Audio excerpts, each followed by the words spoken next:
The average person has very little knowledge of the criminal world, with the idea of informants, double crossings, and murder for profit all seeming like concepts more out of a movie than real life. However, for Scott Lee Kimball, this was the life he had forged for himself, and he was going to see it through until the bitter end. In today's video, we'll be diving into the wild world of an FBI informant trapped in a web of lies that eventually led to him becoming a serial killer. Scott Kimball was born in 1966 in Boulder, Colorado.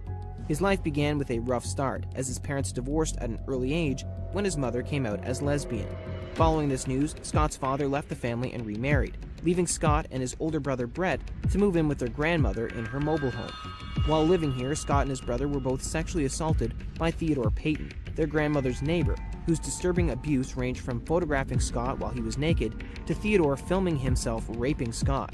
Scott felt helpless as Theodore threatened to kill Scott's dad if he said anything, leaving Scott at the mercy of this disgusting maniac. The near 2 decades of abuse finally came to an end when Scott attempted to take his own life at the age of 23. Seeing no other way out of this awful situation, Scott attempted to shoot himself. However, the bullet bounced off of his skull, sparing Scott's life, but leaving him with a brutal wound and a large, noticeable scar on his forehead. Ed Coate, a cousin of Scott's, noted that this injury was the turning point in Scott's life, as he seemed to have lost his conscience following that incident. After being discharged, Scott joined up with many other victims of Theodore and reported him to the police, where he was charged and sentenced to 7 years in prison.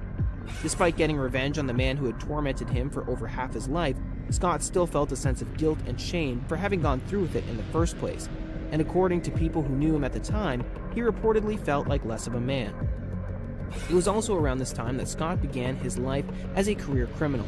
He began as a non-violent offender, passing bad checks and running scams to make money. He eventually ended up with several charges and felonies, finding himself in and out of probation and eventually prison by the year 2000. He served a year in jail before he was transferred to a halfway house in 2001 that he escaped from by stealing a truck. Once again, charges were filed against him and a warrant was put out for his arrest. Scott made his way to Alaska, where he posed as his brother in order to hide from authorities.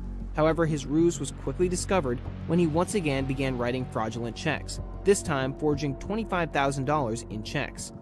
He was placed back into prison, where he convinced FBI agents that he could work with them to help them solve cases as an informant.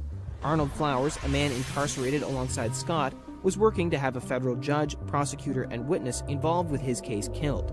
Scott informed the FBI of this and assisted an undercover agent in stopping Arnold, and in exchange, Scott was transferred to a low-security prison.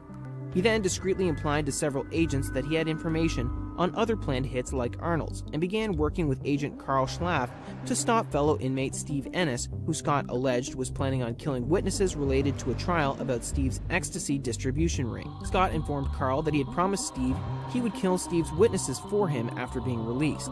The fake plan Scott had concocted to trick Steve into trusting him was for Steve's girlfriend, a woman named Jennifer Markham, to introduce Scott to Steve's crime partner, who would give Scott the gun to kill the witnesses.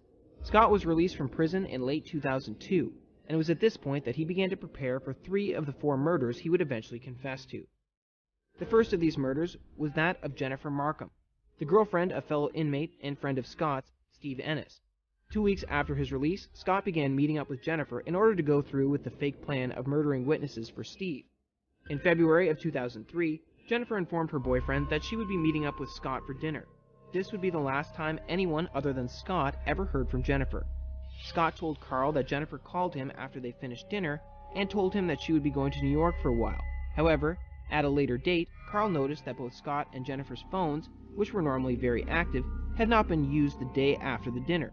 In fact, Steve wouldn't begin using his phone for another 3 days, and Jennifer would never use hers again. Jennifer was presumed missing until 2 months later, when Carl asked Scott if he had any information about Jennifer's location, and Scott casually replied that she was dead. However, he wouldn't give any more information than that. Scott was arrested for unrelated charges later that month, and was informed by Carl that the FBI would no longer be using him as an informant.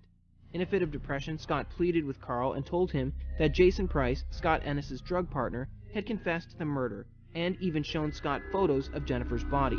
DEA agent Suzanne Halonen also heard this story and was not inclined to believe, stating that she believed Scott was responsible for Jennifer's murder. With no evidence to prove Scott guilty, the case soon went cold. Jennifer's parents learned of Scott's involvement with the case in 2004 and contacted him for information. The three met for dinner where Scott promised them information in exchange for being able to tie up Jennifer's mother and have sex with her. She promptly declined, and the two made up their minds that she was responsible for the death of their daughter. Back when Scott had first started working with Carl and the FBI in 2002, he had informed them of a plan to escape from inmate Steve Hawley. What Scott neglected to mention was that he was the one who had concocted the plan with Hawley, which involved Scott coming back to the prison after his release and busting a hole into the prison wall with his truck. Similarly to his plan with Steve Ennis, Scott was also to meet up with Hawley's girlfriend, a woman by the name of Leanne Emery. Leanne eventually started helping Scott with his scams and fraudulent checks, and the two eventually got closer and closer. In late January of 2003, Leanne traveled through different western states with Scott while racking up a total of $15,000 in stolen checks. On January 27th, Leanne called her parents to lie and tell them that she was staying in Mexico. This was the last time they ever heard from her. According to records of her credit card charges, Leanne was in Denver, Colorado at the time, and had a 2-hour-long phone conversation with her cousin, where she said that if Scott knew the two of them were talking, then he would murder both of them. According to Scott's later confession, the two of them drove to Bryson Canyon in Utah, where he then ordered her to take off her clothes and kneel on the rocks before shooting her in the head with a handgun. Also in January of the same year, Scott met a woman named Lori McLeod at a casino in Denver. The two got to know each other, and Scott informed Lori that he was an FBI agent before showing her a fake badge and laptop with the FBI's seal. Lori easily accepted this ruse and let Scott into her life, where he learned about her 19-year-old daughter, Casey, who was going through a rough time. Although she was on the road to recovery, Casey had a history of fraud, running away, and a previous meth addiction. During August of 2003, Scott went away on what he told Lori was a hunting trip, and Casey disappeared. According to her mother, the police refused to investigate since she was an adult who was free to disappear if she wanted to, and when Scott learned of Casey's disappearance, he told her the same thing. However, he promised to use his FBI contacts to help get information on her. Lori investigated her daughter's disappearance on her own, and eventually was able to get into contact with Casey's boyfriend, who had disappeared alongside Casey. According to him, Casey was last seen being picked up from the motel the two were hiding out at by Scott. Casey's trail soon went cold after this, and Lori and Scott eventually got married in Vegas before taking their honeymoon as a camping trip, where they traveled to the Kremling area, very near to where Casey's remains were found years later. During 2004, Scott's uncle Terry came to stay with the newlyweds, much to Lori's chagrin. Luckily for Lori, she wouldn't have to worry about her unwanted house guest for long. She came back home from work one day only to find that Terry was gone and the furniture in their home had been rearranged. According to her husband, Terry had won the lottery and had moved to Mexico with a stripper. Having a shred of common sense, Lori suspected Scott was lying, but was relieved to have Terry out of the house, ignorant of the terrible fate that had befallen him. Scott and Lori's marriage soon began to crumble, and eventually he moved out of the house and rented a place in Lafayette. In early 2006, he got caught in another scam and was eventually tailed by police. Scott led them 260 miles into the town of Mecca, where he eventually ran out of gas before surrendering to the authorities. After his arrest, Scott was sent back to Montana to serve time for the halfway house he had run from so many years prior. This landed him 2 years in prison, along with an additional 16 months due to some weapon charges. This gave police time to build a murder case against him, which only solidified in April of 2007 when the skull of Casey McLeod was found, confirming her death. Leveraging this information against Scott, he agreed to a plea deal. He would reveal the location of his other victims' bodies, and in exchange, he would be charged with 1 count of murder and be able to avoid a possible death penalty. Scott only ever led investigators to the body of Leanne and Terry, meaning the plea deal was off. Scott still pled guilty to all 4 murders and was sentenced to 70 years, which, as of this video, he is still currently serving.